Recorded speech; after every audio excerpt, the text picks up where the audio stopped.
비트코인 선물 ETF가 뉴욕 증권거래소 상장 첫날 5% 가까이 오르며 성공적 데뷔전을 치렀습니다. 2차 전지 관련주의 주가가 고공행진하고 있습니다. 다만 단기 급등에 따른 리스크 관리 필요하다는 지적도 나옵니다. 국내 개인 투자자의 해외 주식 계좌 수가 331만 개를 넘어섰고 결제 금액은 2,889억 달러를 돌파해 사상 최대치를 기록했습니다. 국제 유가가 연중 최고치를 기록하며 소비자 부담이 커지자 정부가 다음 주 유류세 인하 방안을 발표하기로 했습니다. 센 경제 라이브 시작합니다.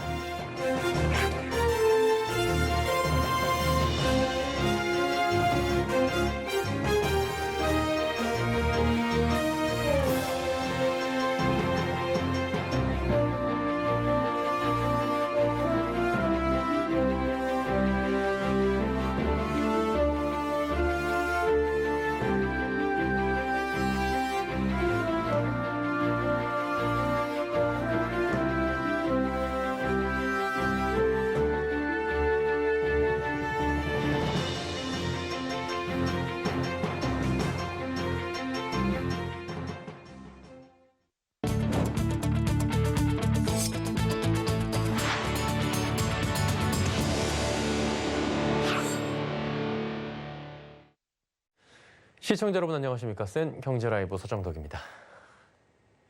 어제 비트코인 선물 ETF의 상장 소식 전해드린 바 있었는데요. 뉴욕 증권거래소 상장 첫날 5% 가까이 오르며 성공적 데뷔전을 치렀다고 합니다. 윤혜림 기자가 전해드립니다.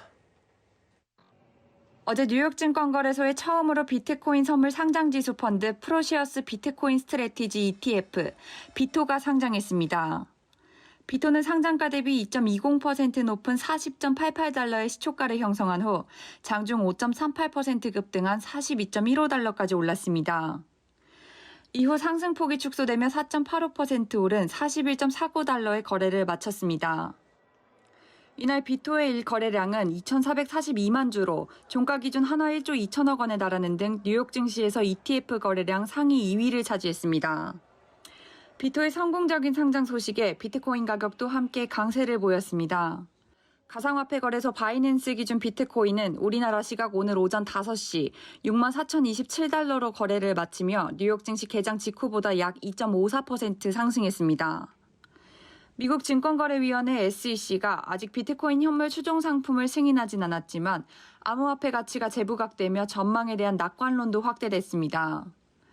김인식 IBK 투자증권 연구원은 SEC가 비트코인 선물 ETF 상장을 허용한 것은 암호화폐를 하나의 자산군으로 인정하는 발걸음이 됐다며 연내 비트코인 선물 ETF 9종목이 상장될 예정으로 대규모 자금 유입이 기대된다고 밝혔습니다. 서울경제TV 윤혜림입니다. 2차 전지 관련주가 고공행진하고 있습니다. 가파른 전기차 시장 성장세에 힘입어 2차 전지 산업에 대한 장밋빛 전망이 이어지고 있는 건데요.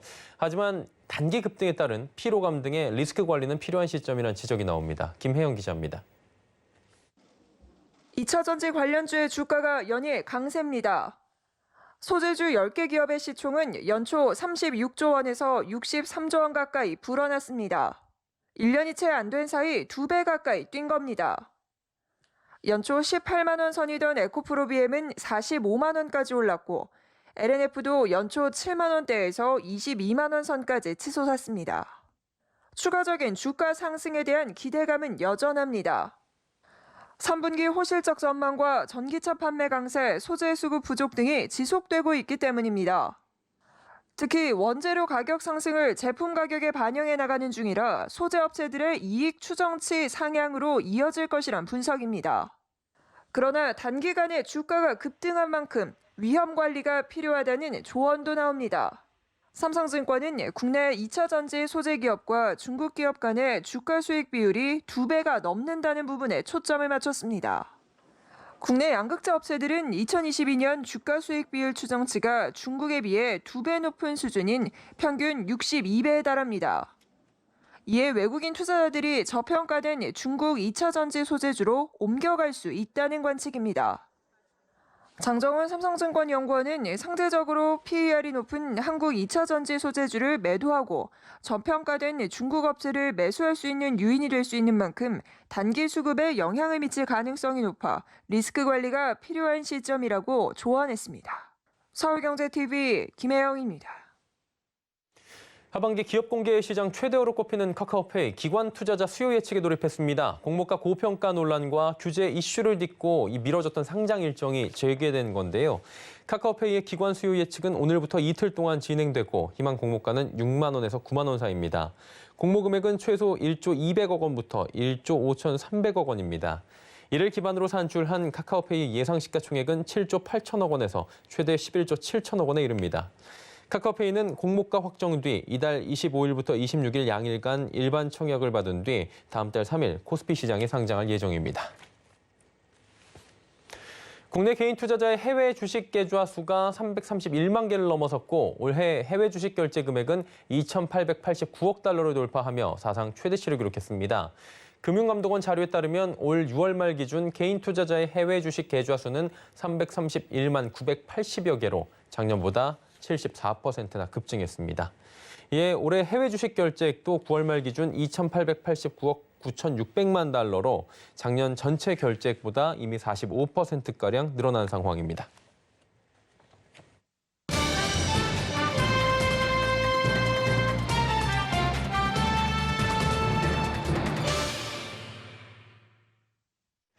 국제유가가 연중 최고치를 경신하고 있습니다. 2014년 이후에 지금 최고치를 계속해서 갈아치우고 있는 건데요. 휘발유 가격도 이에 따라서 7년 만에 최고 수준입니다. 리터당 1,800원까지 넘어선 상황이고요. 에너지 공급 부족, 원자재 가격 상승 등의 복합적 원인이 영향을 끼친 거라고 하는데 커지는 소비자 부담, 결국 정부가 다음 주 유류세 인하 방안을 발표하기로 했습니다. 자, 자세한 내용 좀 짚어보도록 하겠습니다. 경제산업부의 정세미 기자 연결돼 있습니다. 나와 있습니까?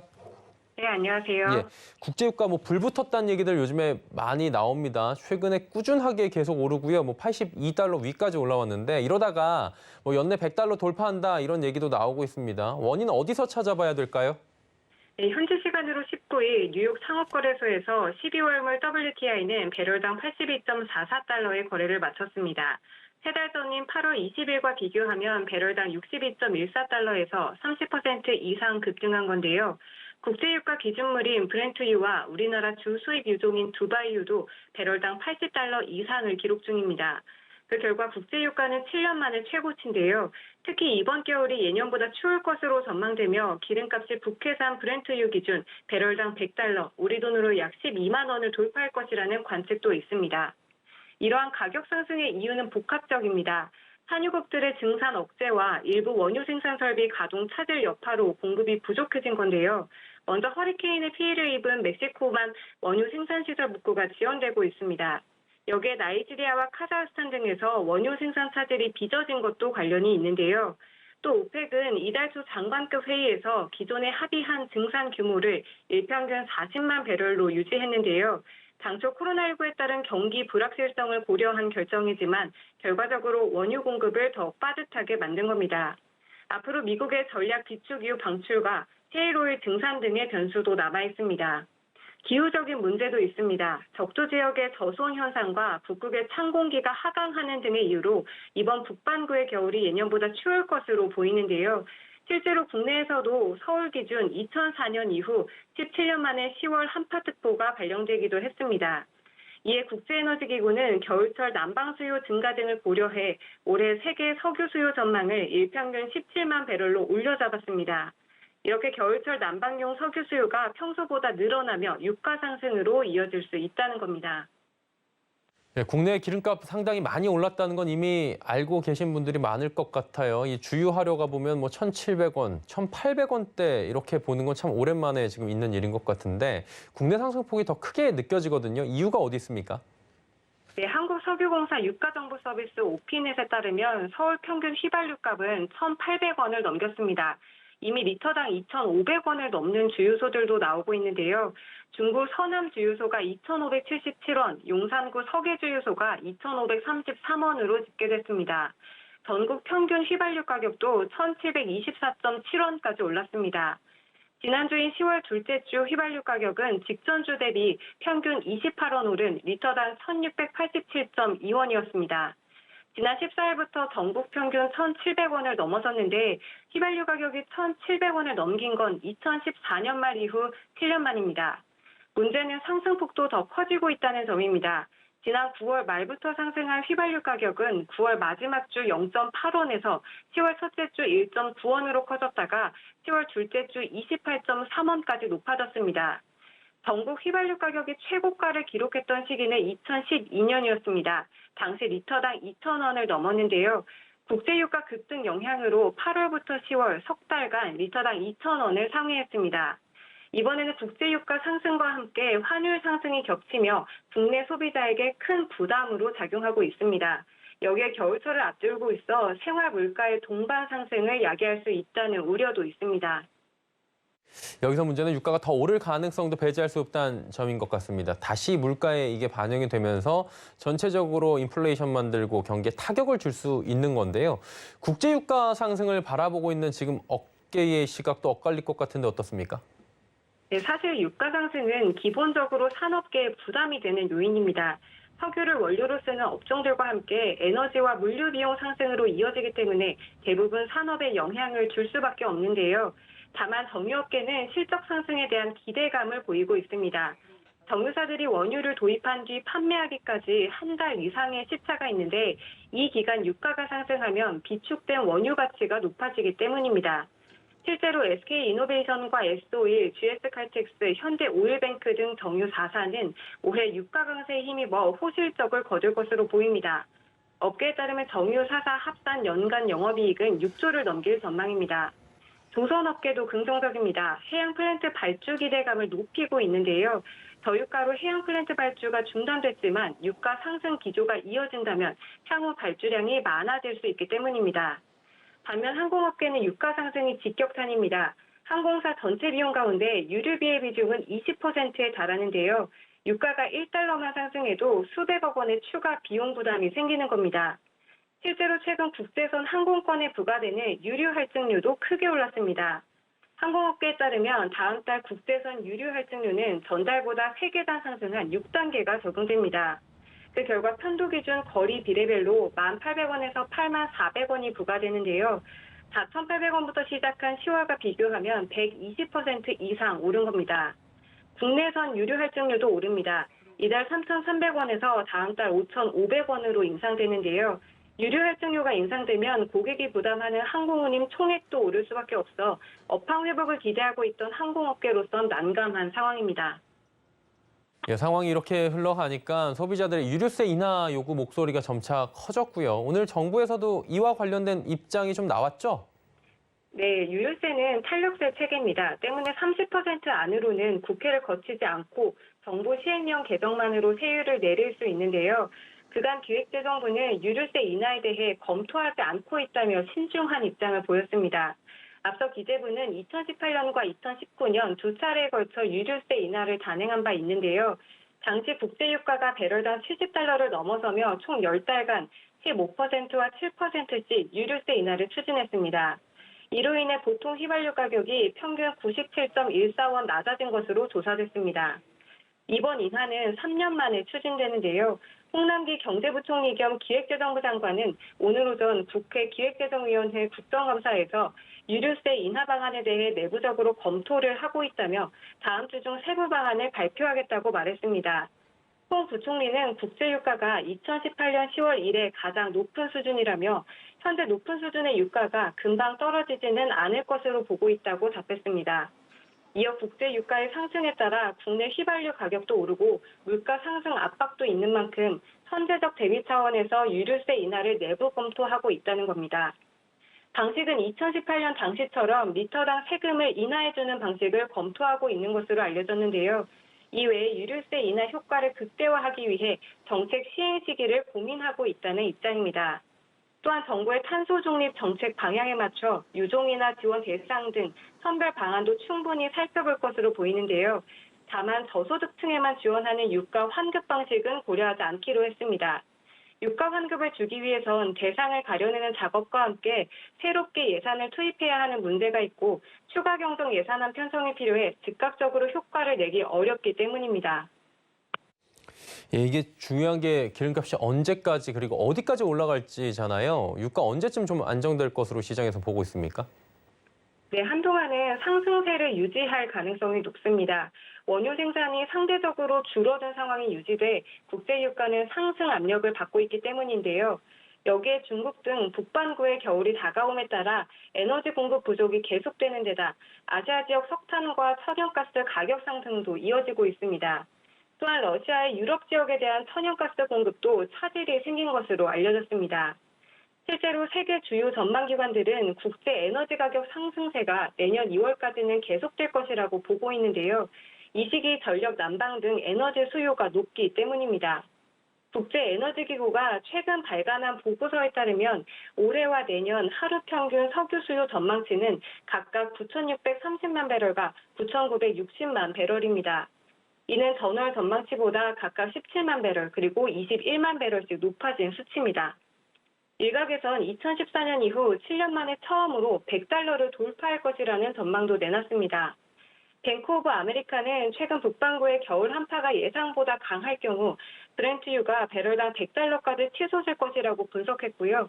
골드만삭스 역시 석유 시장 전망 보고서에서 올해 말 브렌트유 가격 전망치를 종전 $80에서 $90로 높여 잡았습니다. 다만 국제유가가 $90 이하에서 안정될 것이라는 긍정적인 관측도 있습니다. 제니퍼 그레논 미국 에너지부 장관이 이달 초 전략 비축유 방출 가능성을 시사한 바 있는데요. 미국 행정부 차원에서 유가 대응에 나서고 있고 미국 셰일석유 생산 재개 가능성도 거론되며 국제유가 상승세가 곧 잡힐 것이라는 기대도 있습니다. 예, 연일 오르고 있는 국제유가 흐름 그리고 국내 유류세 인하 관련 내용들 살펴봤습니다. 경제산업부 정세미 기자였습니다. 수고하셨습니다. 네, 감사합니다.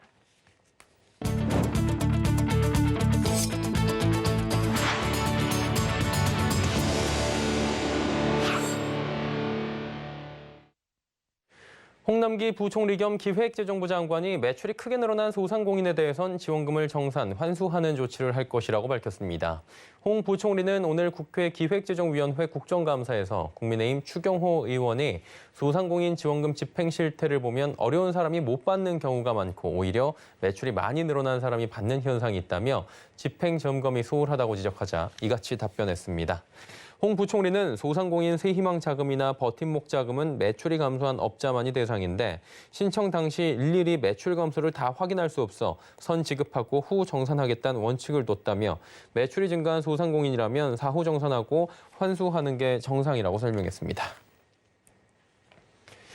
다음 달 시행을 앞두고 있는 위드 코로나를 앞두고 온라인몰의 여행 상품 판매 크게 늘고 있습니다. 롯데온에서는 이달 들어 숙박과 항공권 등 여행 관련 매출이 지난해보다 18배나 급증했고 티몬에선 스키 시즌권 매출이 19배나 늘어났습니다.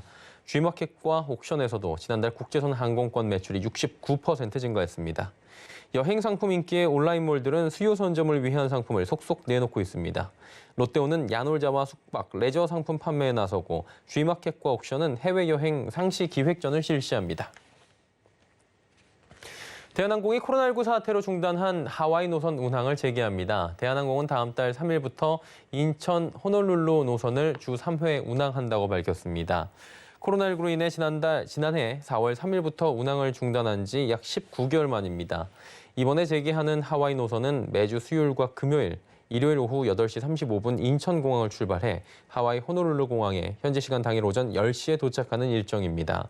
대한항공은 코로나19 사태 전엔 인천 하와이 노선을 일일 2회씩 매주 14회 운항해왔습니다. 대한항공 관계자는 백신 접종률과 국내외 코로나19 상황을 고려해 중단 중인 노선의 운항 재개를 지속해서 검토하겠다고 말했습니다. 통신사들이 통신 딱지를 떼고 ICT 기술 분야에 집중하며 탈바꿈하고 있습니다. 특히 인공지능 로봇 플랫폼 기반을 다지며 일상생활 스마트화를 통한 편익 증대에 공을 들이고 있다고 하는데요. 김수빈 기자가 전해드립니다. 최근 월 사용자 1,000만 명을 달성한 SK텔레콤의 AI 플랫폼 누구가 향후 플랫폼 개발과 서비스 운영에 대한 인사이트를 제시했습니다. SKT는 오늘 누구 컨퍼런스를 통해 커뮤니케이션 에이전트로 진화 중인 티저나 누구와 아마존 알렉사와 협업 중인 듀얼 에이전트 프로젝트 등을 소개했습니다. 그 외에도 신형 볼보에 탑재된 자동차 전용 AI 플랫폼 누구 오토의 상세 기능과 기술을 소개해 스마트화되고 있는 일상을 공유했습니다. 앞서 SKT는 주방에도 인공지능을 접목하기 위해 국내 주방 TV 업체 코스텔과 업무 협약을 맺고 가정에서의 편리성 증진에 속도를 내고 있습니다. 모든 생활 속에 누구가 함께하는 누구 에브리웨어를 실현한다는 겁니다. 가정 안에서의 디지털 전환이 머지않은 가운데 일터에서도 스마트화가 조속히 이루어질 전망입니다. KT는 한국과학기술연구원과 오늘 업무 협약을 맺고 AI 로봇 플랫폼을 활용한 로봇 분야 및 클라우드 서비스 등에서 힘을 합치기로 했습니다. 세부적 협력 분야로는 5G 물품 배송 로봇 및 방역 로봇, 화학공장 및 발전소 등 유해 사업장용 로봇, 클라우드 서비스 등이 있습니다. 코로나 생활치료센터 등 격리 공간에서 사용할 수 있는 생필품 배송 로봇 시제품에 KT 5G망을 적용하기 위한 시험을 진행 중이며 산업 현장 안전 로봇의 솔루션을 연계해 산업 로봇 사업화도 할 방침입니다. 통신업계는 앞으로도 통신에 국한되지 않고 첨단 융합 ICT 서비스를 지속적으로 발굴해 일상의 디지털 전환을 가속화할 것으로 보입니다. 서울경제TV 김수빈입니다. 카카오뱅크는 지난 8일 중단했던 일반 전월세 보증금 대출의 신규 대출을 22일부터 재개한다고 밝혔습니다. 금융당국이 4분기 전세 대출은 가계대출 총량 규제에서 제외하겠다고 밝혔기 때문입니다. 단 부부 합산 보유주택이 1주택 이상인 경우와 신규 전월세 보증금 대출 신청이 불가능합니다. 신규 대출은 전월세 계약 잔금일 이전인 경우 대출 신청이 가능합니다. 기존의 전월세 보증금 대출을 보유 중인 경우에 증액 대출은 불가능하고 대출 미보유 고객의 경우에 계약갱신 시 증액 부분에 한해 대출이 가능합니다. 카카오뱅크는 원활한 서류 접수 및 확인을 위해 1일 신규 대출 신청 서류 접수량을 제한할 계획입니다. 코로나19 사태로 얼어붙었던 은행권 채용의 문이 열렸습니다. 채용 규모는 작년보다 늘어났거나 또 같은 수준인데 디지털 인재 위주로 흘러가고 있어 좁아진 바늘구멍은 여전하다고 합니다. 아직 공채 일정과 규모를 확정짓지 못한 곳도 있어 취업 기회가 줄어드는 것은 아닌지 취준생들의 마음은 조급해지고 있습니다. 윤다희 기자입니다. KB국민은행은 올 하반기 신입과 경력직을 270여 명 뽑습니다. 작년 하반기 200명을 모집한 것과 비교해 늘어난 수치지만 경력을 포함하고 있습니다. 일반직 신입 행원 채용 서류 접수를 진행한 신한은행은 250여 명을 채용할 계획으로 작년과 동일한 수준입니다. 두 은행 모두 채용 규모가 작년과 비슷하거나 늘어났지만 디지털과 정보통신기술에 초점이 맞춰져 있습니다. 디지털 IT 분야 인재의 중요성이 커지고 있는 만큼 국민과 신한은행은 디지털 능력을 평가하는 내용이 면접에 포함되어 있습니다. 우리은행은 지난주부터 두 자릿수의 신입행원 수시 채용을 진행하고 있습니다. 작년 하반기 200여 명의 신입행원을 공채 모집한 것에 비하면 취업문이 더 좁아진 셈입니다. 우리은행 역시 디지털을 논하게 하는 등 디지털 역량평가에 무게를 두고 있습니다. 하나은행과 NH농협은행은 아직 신입행원 채용 여부를 확정짓지 못했습니다. 디지털화로 조직이 비대해지며 신입행원 채용 규모 등을 놓고 고민이 큰 것으로 보입니다. 올 하반기 대기업 신입 공채를 찾아보기 어려운 가운데 은행권마저 취업 기회가 줄어 대학 졸업을 앞둔 취업 준비생들의 마음을 무겁게 하고 있습니다. 서울경제TV 윤다희입니다. 코로나19 여파로 고가의 니치 향수 시장이 부상하고 있습니다. 마스크 착용 일상화로 메이크업 대신에 향수로 개성을 드러내려는 수요가 늘어난 데다 MZ세대가 소비 시장에 큰 손으로 떠오르며 스몰 럭셔리 아이템으로 주목받고 있다고 하는데요. 문다혜 기자입니다. 틈새를 뜻하는 이탈리아어 니치에서 파생된 말인 니치 향수. 천연 원료나 흔하지 않은 성분을 사용해 희소성이 높은 프리미엄 향수로 20-30만 원의 고가임에도 최근 큰 인기를 누리고 있습니다. 니치 향수를 많이 판매하는 주요 백화점의 올해 상반기 향수 매출은 작년보다 30%에서 60%가량 올랐고 전체 향수 시장 성장도 니치 향수가 견인했습니다. 유로모니터에 따르면 2013년 4,400억 원 규모였던 국내 향수 시장은 2019년 6천억 원을 넘어섰고 2023년에는 6,500억 원을 돌파할 것으로 전망되는데 이 중 프리미엄 향수는 전체 매출의 90% 이상을 차지했습니다. 니치 향수에 대한 관심이 커지자 화장품 기업들은 발빠르게 니치 향수 분야를 강화하고 나섰습니다. 올해 초 향수 사업부를 출범하며 본격적으로 향수 분야에 힘주고 있는 아모레퍼시픽이 대표적입니다.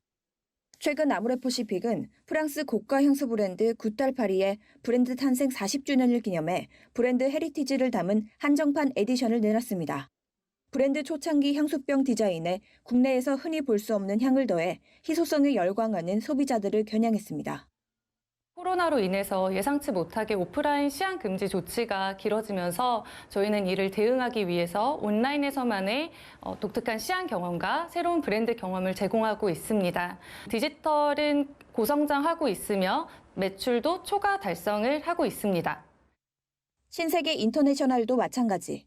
딥티크와 바이레도 등 9개 향수 브랜드를 가지고 있는 신세계는 작년 12월 프랑스 향수 브랜드 엑스니 힐로를 선보인 데 이어 올해 4월 영국 향수 브랜드 조 러브스의 국내 판권을 확보하며 공격적으로 시장에 뛰어들었습니다. 고가임에도 니치 향수가 빠르게 크고 있는 것은 코로나19 영향이 큽니다. 마스크 착용 탓에 색조 화장 대신 향수가 개성을 뽐내는 유용한 도구로 떠오른 데다 해외여행이 어려워지며 상대적으로 고가 제품에 아낌없이 투자하는 소비 문화가 인기의 촉매제가 됐습니다. 서울경제TV 문다입니다. LG전자가 게이밍 성능을 갖춘 올레드 TV를 앞세워 MZ세대를 겨냥한 이색 마케팅에 나섰습니다. LG전자는 내일부터 오는 12월 19일까지 서울 성수동에 430제곱미터 규모의 팝업 스토어 금성 오락실을 연다고 밝혔습니다. 올레드 TV와 추억의 오락실 감성을 동시에 경험할 수 있는 이색 체험 공간으로 올레드 게이밍 존, 라이프스타일 체험 존, 카페 공간 등으로 꾸며집니다. 게이밍 존에서는 과거 추억의 게임과 최신 콘솔 게임을 10여 대의 LG 올레드 TV로 즐길 수 있습니다. 특히 레이싱 게임 존에는 48인치형 올레드 TV 석 대를 이어 붙여 만든 대형 디스플레이를 설치해 극강의 몰입감을 제공할 계획입니다. 센 경제 라이브 저희가 준비한 소식은 여기까지입니다. 건강한 저녁 시간 보내시길 바랍니다. 고맙습니다.